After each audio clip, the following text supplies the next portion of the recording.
The UK is ranking below Jamaica, Latvia and Ghana for press freedom. Here's a summary of the article. The UK remains one of the worst countries in Western Europe for freedom of the press, according to the latest report by Reporters Without Borders. Ranked 33rd in the list of 180 countries, Britain was placed behind Jamaica, Suriname, Ghana, Namibia, South Africa, Latvia and Liechtenstein in the Advocacy Group's 2019 World Press Freedom Index. Foreign Secretary Jeremy Hunt appointed Amal Clooney as Special Envoy on Media Freedom earlier this month as part of a global campaign on reporting restrictions. Too often steps taken in the name of national security trample press freedom. Only 24% of the 180 countries were classified as good or fairly good for the press, a 2% decline, while over 3/4 of the world is now considered problematic, difficult or very serious for media freedoms. Norway is ranked first for press freedoms for the third consecutive year, and Turkmenistan replaced North Korea in last place. The EU and Balkans registered the second biggest deterioration in press freedoms, but it remains the region where press freedom is respected most and which is the safest for journalists. This post received a score of 27,742, with an upvote ratio of 89%. Here are the top comments in response to this article. Did not know Jamaica had a press freedom issue. According to Linked by External Coffee, Jamaica is ranked 8th in the world, so being below them is not any shame really, lol.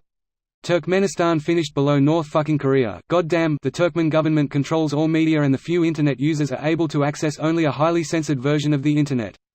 But that does not satisfy President Gurbanguly Berdimuhamedov, who is also known as Father Protector. Harassment of the few journalists who work clandestinely for media outlets based abroad keeps on growing. On a pretext of making the cities more visually appealing, the authorities periodically revive a campaign of removing satellite dishes, thereby depriving the public of one of the few remaining ways to access uncontrolled news coverage. In 2018, the United Nations formally recognized that the Turkmen state was responsible for journalist Ogulzapar Muradova's death in detention in 2006 as a result of mistreatment. This isn't a surprise really, Turkmenistan is basically Central Asian NK. Turkmenbashi had so much potential to make a great country, but he really dropped the ball on that one. I still can't believe the UK government can ban any news outlet from covering anything they don't want talked about. Then they act all self-righteous and condemn other countries who do the same thing. As an American, I was very surprised to see the Tommy Robinson situation where he was controversially arrested and UK news outlets were legally barred from reporting on his arrest. Super disturbing. I think a judge overturned it eventually though. Greater than Tommy Robinson situation where he was controversially arrested and UK news outlets were legally barred from reporting on his arrest. Because they have to find a jury for the court case and mass media attention makes it harder to find an unbiased jury.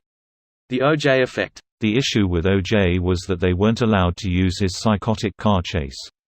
But the prosecution was allowed to use the glove. Although that turned out to be a gigantic mistake. The worst part is they were baited into doing it by the defense. It wasn't a mistake, the mistake is the judge allowed the defense to make series of claims to the jury regarding the glove, and allowed OJ to choose the circumstances in which he put the glove on. The glove fit perfectly fine, it was slightly too tight due to the plastic glove being put on his hand first and the glove was left out in the rain which caused the leather to shrink. Otherwise it fit just fine given that context. What should have happened is the damn judge needed to point these things out to the jury. This video was automatically created by Reddit to speech. The article and comments in this video were selected from Reddit according to their upvotes, and any paraphrasing was performed by smmry.com, without any human intervention.